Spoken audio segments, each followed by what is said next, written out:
Okay, so today we're going to talk about something that's probably new to, I would say, most people. It's simplified radical form. Okay, this is actually a concept that you guys were supposed to see in Algebra 1 last year in semester 2 before COVID happened, but you may not have seen if you didn't participate in the online learning last year.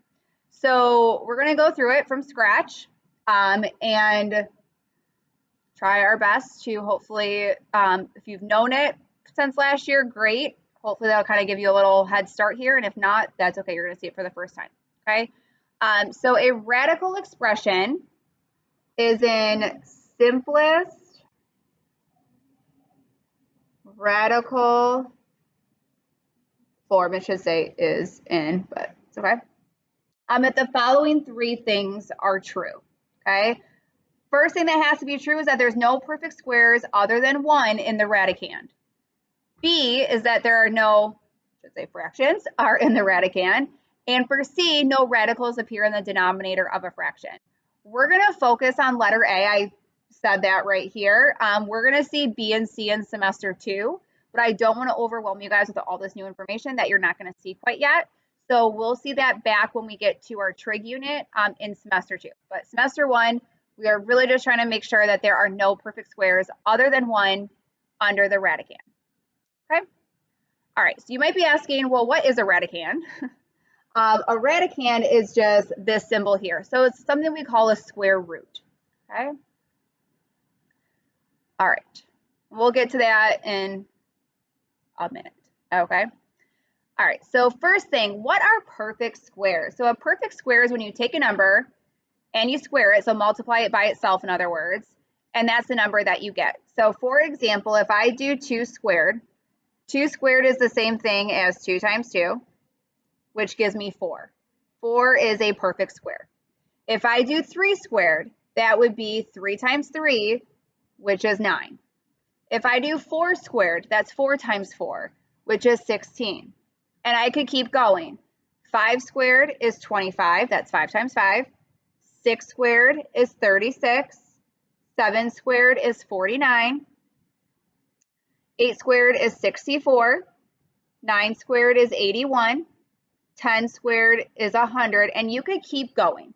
If you are someone that is not great at multiplication facts and you would like to have a list to reference permanently, I would recommend going up to about probably like 15 squared. Okay, so you could probably do a couple more if you wanted to, if you want to have a good list to reference. We won't go much past that. I don't think we have to go past that at all, but we try to keep it to manageable numbers. Okay. The next thing we need to make sure that we know, because it talks about here we want no perfect squares. So now we know what a perfect square is. That'll help us with that. And to do that, we're going to have to break numbers into what we call factors, which you guys probably saw in middle school at some point. I don't remember the exact grade that they teach that. And hopefully you saw maybe a little bit last year in Algebra 1 too. I don't know if you guys got there quite yet. Okay. So factors are numbers that you can create by dividing a number. So for example, if I look at the number 24, factors of 24 would be 1 and 24, because I can take 1 times 24 and get 24. It could be 2 and 12, because again, you can do 2 times 12 and get 24. It could be 3 and 8, because again, you can take 3 times 8 and get 24. Or it could be 4 and 6, and again, for the exact same reasons. Okay, so when we talk about factors, it's how we can break apart a number into into 2 numbers where we multiply them, we get that number. Okay, so something like this. Okay, so when we simplify radicals, we're going to be following these 4 steps.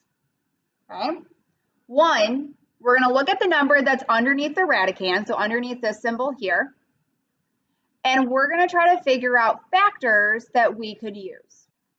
Okay, so we're going to say the number was 24, which I think our first example is. We would think about factors that make 24. Okay, step 2, we're going to find a pair of factors where one of the numbers is a perfect square. So I'm going to look at my pairs here and say what pair has a perfect square number in it. Okay, Some of you may already know the answer. 3, we're going to take the square root of each of these factors separately, and then we are going to rewrite it. Okay? So I'm going to go ahead and do that with this first example here. So look at that, we have 24, okay? So step 1, we already found our factors. I'm going to rewrite them here just so we have them to work with. Okay, that was step 1, okay? Step 2 is to pick the pair where you see a perfect square. Rhymes there, okay? So if I look at my list of factors, I would say, okay, 1 and 24 both aren't perfect squares. 2 and 12 are not perfect squares. 3 and 8 are not perfect squares. But 4, that was actually the first one that we did, 4 is a perfect square. So I'm going to choose the pair 4 times 6. Okay. Okay. Step 3 is to take the square root of each of these factors. A square root is the opposite of squaring. So when I did 2 squared here and got 4, if I take the square root of 4, it's like asking, what do I have to square in order to get the 4? Okay, and you can do this all in your calculator, so don't like stress if that's hard for you to do in your head. Okay. All right. So how I'm going to write this, I'm going to say, okay, well, we said that if we do 4 times 6, we would get 24. So I'm going to break it apart and write it like this. That's where step 3 comes into play, and it says take the square root of each of these factors separately. So let's see, the square root of 4. Now I'm going to do this on my phone because I feel like most of you at home are probably going to be using a phone, which is completely fine. So at least on an iPhone, if you type in the number, so 4, and you hit the square root symbol, it's right here, it has a 2 and then that radical symbol and then an X underneath. It should say the square root of 4 is 2. Okay, and again, it's going the opposite way. 2 squared is 4, so the square root of 4 is 2. Okay, so square root of 4 is 2.